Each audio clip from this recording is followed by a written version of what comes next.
Tafsiri muyassar. Baqara surasi. 10. Nihoyat shafqatlik va mehribon Allohning ismi bilan boshlayman. Ashu jahil kafirlar o'zlariga ochiq dalillar kelgandan keyin faqatla Allohning qiyomat kuni ularning orasida adolat bilan hukm chiqarish uchun bulutlarning soyasida o'ziga loyiq ravishda kelishini va farishtalarning kelishini kutadi. Shu chaqda Alloh ularning orasida hukm chiqaradi. Bandalarning barliq ishlari Allohning bir taraf qilishiga qaytariladi. Ey payg'ambar, sana qarshilik qilib kelayotgan Isroil avlodidan so'rg'inki, biz ularga o'z kitoblarida ularni hidoyatga yetaklashga yetarlik nurg'unlagan ro'shan dalillarni ato qildik. Ular uning hammasini inkor qildi va qabul qilishdan bosh tortdi. Bu dalillarning o'rinlarini o'zgartirdi. Kimiki Allohning katta ne'mati bo'lgan haqni tonib turib, uning haq ekanligining dalillarini bilib turib, uni o'zgartirib etadigan mundaq kishiga Allohning azobi haqiqatan qattiqdir. Allohning birligini inkor qilgan kofirlarga dunyo hayoti va uningdagi lazzatlar, manfaatlar chiroyli ko'rsatildi. Ular iymon etganlarni masxara qiladi.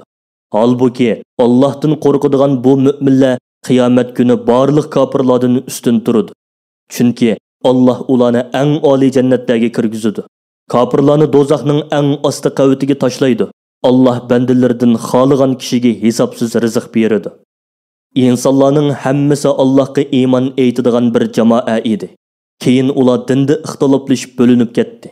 Shuning bilan Alloh payg'ambarlarni o'zining diniga da'vat qiluvchi, Allohga itoat qilganlarga jannat bilan xush xabar berguchi, Allohni inkor qilgan va uningga osiylik qilganlarni do'zaxdan ogohlantiruvchi qilib avatdi.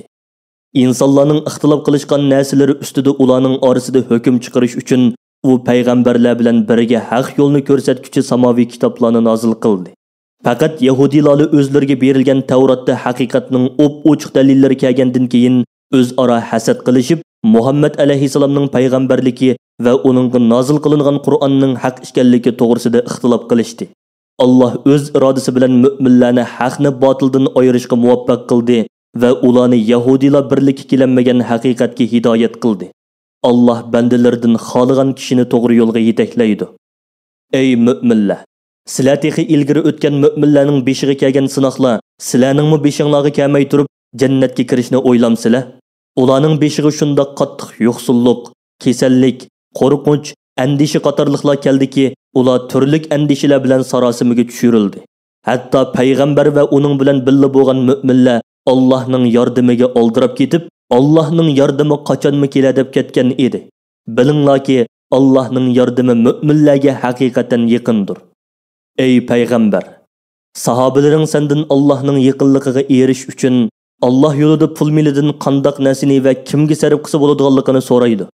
Ularga aytqinki, haloldan topgan mol-mulkinglardan qandoqli bir narsani sarf qilishga chaminglar yetsa, uni ota-onanglarga, yaqin tuqqanlaringlarga, otasidan kichik qolgan yetimlarga, ehtiyojini qondiradigan hech narsa bo'lmagan yo'qsullarga, oilasidan va pul milidan yiroqda qilib, yo'l xarajati uzilib qolgan musofirlarga sarf qilsanglar bo'ladi.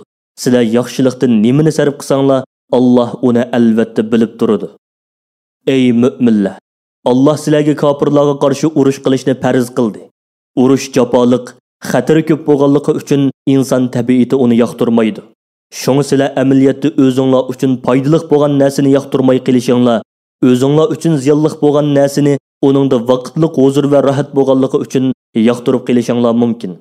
Alloh sizlar uchun foydali narsani obdan biladi. Sizlar uni bilmaysizlar. Shunga sizlar Alloh yo'lida jihad qilish uchun otlaninglar. Ey payg'ambar, mushriklar sendan urush qilish cheklangan oyda urush qilishga bo'landi deb so'rashidi. Sen ularga aytqinki, urush qilish cheklangan oyda urush qilib, bu oyning hurmatini dafsanda qilish, qon to'kish cho'ng gunohdir.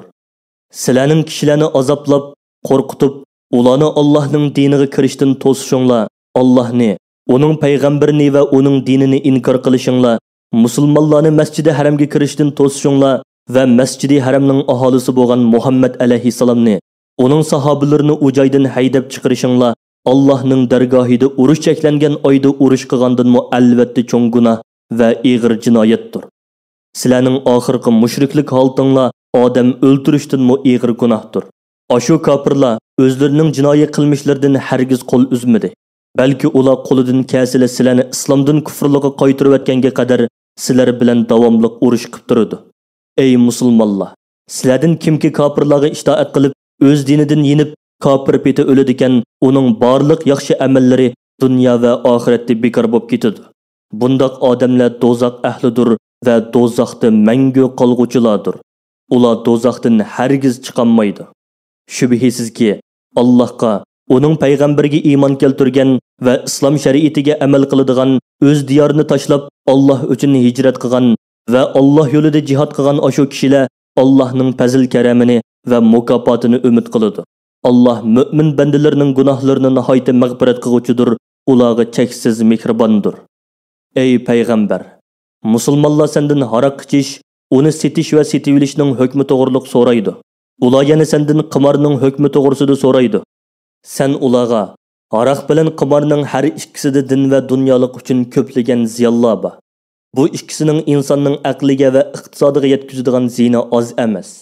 Bu ikkisida kishilarga ozg'ini nafmi bor, lekin bu ikkisidagi ziyon nafga qaraganda bak cho'ngdir. Chunki bu ikkisi insonni Allohning zikridan, namozdan to'sidi. Kishilarning orasida dushmanlik va adovat paydo qiladi. Pul molni zoyi qiladi degan. Ular yana sendan pul milidan qanchalik sadaqa qilish to'g'riliq so'raydi. Ularga ehtiyojinglardan ortiqini sadaqa qilinglar degan. Dunyo va oxiratda sizlarga manfaatlik ishlar haqida tafakkur qilishinglar uchun Alloh sizlarga oyatlarni va shariat ahkomlarini mushundoq ochiq bayon qilib beradi. Ey payg'ambar, ular sendan yetimlarga qandoq muomala qilish va ularning pul milini qandoq qilish to'g'riliq so'rashidi. Ularga aytqinki, ularning ishlarini obdan o'rlashtirib bersanglar, ular uchun yaxshidir. Ularga hamisha eng foydali ishlarni qilinglar. Sizlar hamma ishda ular bilan oralashib yashasanglar bo'ladi. Chunki ular sizlarning diniy qarindoshlaringlardir. Qarindosh o'z qarindoshining ishiga ko'ngil bo'ladi.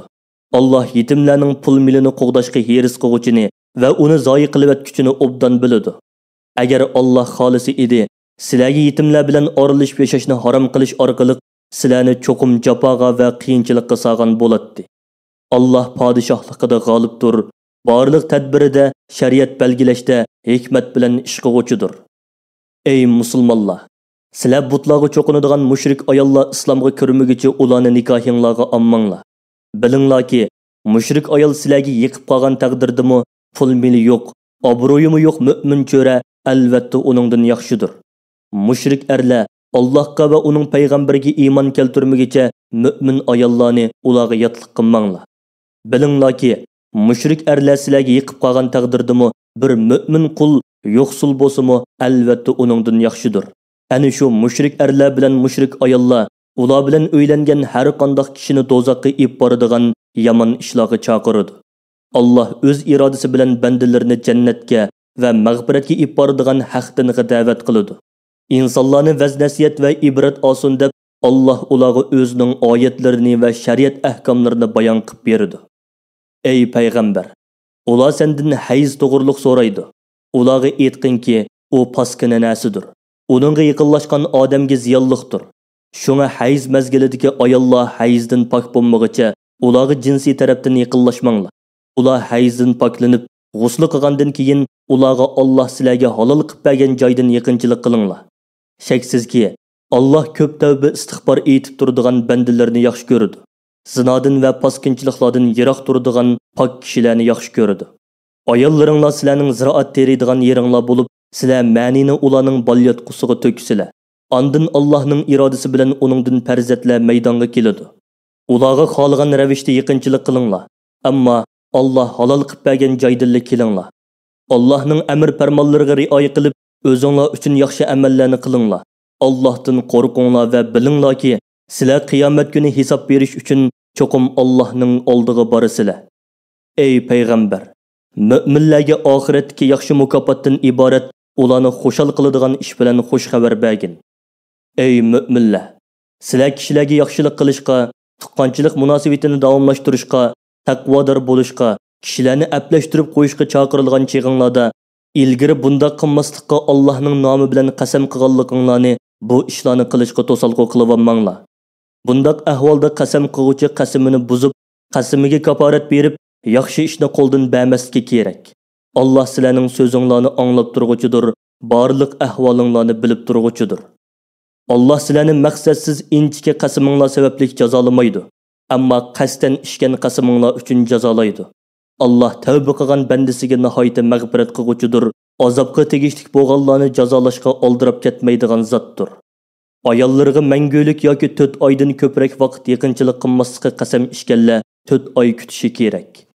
Agar ular bu 4 oy o'tib ketishdan burun ayollarga yaqinchilik qilib qasamidan qaytsa, shuni bilsinki, Allah ularning qasam qilib buzib o'tganligidan mag'firat qilguchidir, ularga nihoyatda mehribondir. Agar ular qasamini davomlashtirib, ayollarga yaqinchilik qilmaslik orqali ularni taloq qilish niyatiga kelsa, Allah ularning so'zlarini anglab turguchidir, niyatini bilib turguchidir. Ularga buningga asosan mukofot yoki jazo beradi.